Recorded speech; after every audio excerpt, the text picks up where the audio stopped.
Hello everybody and welcome on board this She 33 for a look around her interior to get an idea of her layout, what's fitted to her and if she might be the sailing boat for you. So as you can see, I'm standing at the front end or the forward end of the main saloon looking towards the companionway. So we'll start and have a chat from there onwards. So as you can see, we've got a companionway coming down, quite a vintage feeling with this boat, obviously due to its age. So we've got quite a shallow entrance here, but plenty nice and wide here, so reasonably easy to get down. We have a small ladder down here which leads straight to the engine casing. Now this all does feel really lovely and solid considering the boat's age, so that's really nice. And underneath there we've got what looks like a very nice recent, I think it's a Beta 30 under there, so should be good for a few miles hopefully. But if you want to get it out, there's a simple screw under here and the whole lot pulls out nice and easily, although not so great for checking at sea because it would put the companionway out of action while you do that. So just something to think about for the future. Little fridge nestled into the by the companionway here. Lovely. It's all done in properly, so really nice and handy to pass your drinks in and out, etc. So the ladder's just been offset 3 or 4 inches to the starboard side. Nice little touch. And once we come down the ladder, as you can see, we're straight into the galley on the right hand side. But let's talk about traversing about the boat. So when we come down, imagine if it's a bit of a blow, we've got a nice handhold here, we've got something to hold on to here, there's a handhold behind the galley as well, which is always really nice. And then as we make our way forward, we've got big thick wood things to hold on to, fiddles and handles, etc. here till we get up forwards, and it gets a little bit there's a few things to brace on in there rather than the handles. So built pretty much for being good for moving around at sea in a bit of a blow. Shouldn't have too much of a problem at all. So the galley itself was immediately to the starboard side as we come down the companionway. We've got a bit of carpet down here and in the nav station as well. So once you're in, nice area to kind of brace yourself in whilst you're doing the cooking, etc. We've got a 2-burner Flavel. This will be the original, I think, cooker. I have one of these and it's actually really, really good still. We've got a grill underneath here and we've got an oven underneath there too. The whole lot's gimbaled 4C as well. We have cupboards underneath. We've got a stern gland greaser in there and lots of cleaning gear, and we've got a cutlery drawer, etc, etc.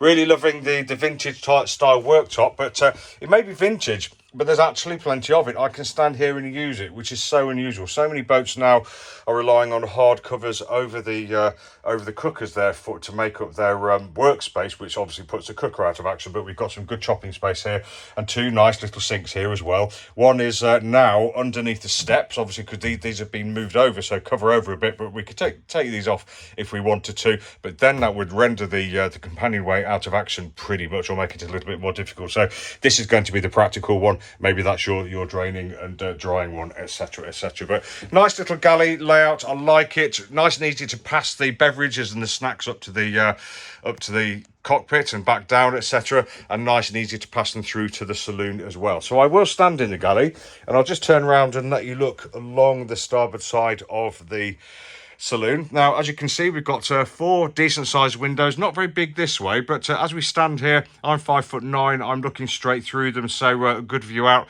and they're letting light and air in as well as the hatch up here and the windows on the port side, so that's good. We have got lots of dark wood down here, although we have got a lighter creamy headlining, lighter creamy or grey, I'm not sure which it is, upholstery there, but it all looks in nice fettles, so I wouldn't really see any need to change that. And all feels nice and classical and vintage down here. We've got the hull is lined with wood in various places as well, so really rather nice. Obviously we've got the outer cot berths here as well, which is a nod to the past. This would now be some kind of drinks cabinet or something else on a modern boat, but obviously the current owners have retained this, but could be modified if you wanted. But at the moment we have the extra berths outboard, so 2 outboard berths in the saloon, which is great. We have another berth here, and if we pull out the base of the berth here, this gives us 2 or 3 extra inches, so the whole thing slides out, which makes this berth nice and wide, so just that little bit more comfortable after that long day at sea. We have storage beneath. We've got a flexible water tank, port and starboard underneath here, and storage at the forward end as well, and we also have storage behind the cushions here. In fact, nice deep storage. So something that this boat does benefit from quite nicely. Head height, I'm 5'9". I'd say there's probably 5'10", 5'11" midships in the saloon. And if we look down, we can see we've got easy access to the bilge. We've got a nice grate we can see through here. That's a really good idea. And we've got the removable sections here in the floor. The floor, it's worn, but it doesn't look too bad actually. I think that these darker marks are probably from damp over the years, etc., hard work, etc., but nothing that a piece of carpet or a nice rug would really transform the feeling of that. But you may not feel the need to, because actually it's not bad. Coming down here, we can see we've got a keel stepped mast coming through there, so that's something else to hang on to as we come through. I'll just grab hold of this handle as I make my way through. And once we're into this saloon here, I'll just open this starboard side here. We've got a nice big cupboard here. We've got a cupboard here, a wardrobe, etc. Shelves on this side, so that's really, really handy. Bit of a duct to get below the top of the door there. Well, this isn't actually a door, it's just an aperture. And once we're through, we've got the heads to the left, where I'll show you in one moment. But in front of us, we've got the forward cabin. So, yeah, again, feeling really lovely and vintagey. We've got the classic kind of leatherette twin V-berth here, the wooden lined hull. And if I just make my way in, or just before I do that, we'll look down, we can see we've got cupboards underneath as well. So storage in here, which is lovely. I'd say probably average length berths and average width. Now we're coming to a point down here which tells me normally that the berths are a little bit shorter that way, but for the average person I think would be okay in there for a weekend or longer. We've got nice fiddle shelves, port and starboard as well. The headlining looks okay, tiny bit of sag here and there, but that's the kind of thing we expect. And a hatch above us as well for lots of light and ventilation. If I just turn around, we can look along the length of the boat. There we go. So we can see through to the companionway. This is the wardrobe here. This protrusion here is the head compartment where we're going one moment. In fact, I'll take you there now. So basically, if we want a bit of privacy in the heads, we open the door and then we latch it back in that position, and we've got one massive heads compartment. So I don't think the people in the forward cabin, they won't have, you won't have any privacy from them if you're in the dunny, but who cares? Anyway, here we go into the heads. Quite dark in here because we don't have a window, but we do have a ventilator up here which is letting a little bit of light in. We have got a light above us there which I haven't put on, apologies. And but in the heads compartment, decent sized. If you're sitting down, you'll be facing to the starboard side of thwartships. We have a manual head. We have got a nice sink in the corner there, nice and easy to get at. And I love the crew type stowages on the outboard side there. So we've got a little personal space for all 6 members of the crew, if you have 6 people on board, of course. And of course, around the head, we've got the vintage kind of quartzy style worktop type bulkheads, etc. And storage underneath the sink. Does what it's supposed to do, does what it says on the tin. Now let's close the door to that and make our way back through to the saloon, and we'll look on the port side this time. There we can see a nice bulkhead there, looks good. A couple of scrapes, but who cares? We've got a clock, a barometer. We've got the saloon table here, which is always in position, and we can lift it up, and you can see there we've got seating for maybe 6 at a push if you bring a couple around to the after end here. But it's nice and out of the way. It's not in the middle, so we've got a good companionway going forwards there, and it's out of the way once it's folded down, which I quite like. On the port side again, almost a mirror image of the starboard side. We've got a nice long berth. This does pull out as well and gives us another 2 or 3 inches worth of berthing. I can probably show you actually. If I just pull the cushion out, you can see how wide the cushion is. So the base basically pulls out to support that at its full extension, which is a really nice thought. It gives you that little bit of extra space. More storage behind there as well. Nice deep lockers.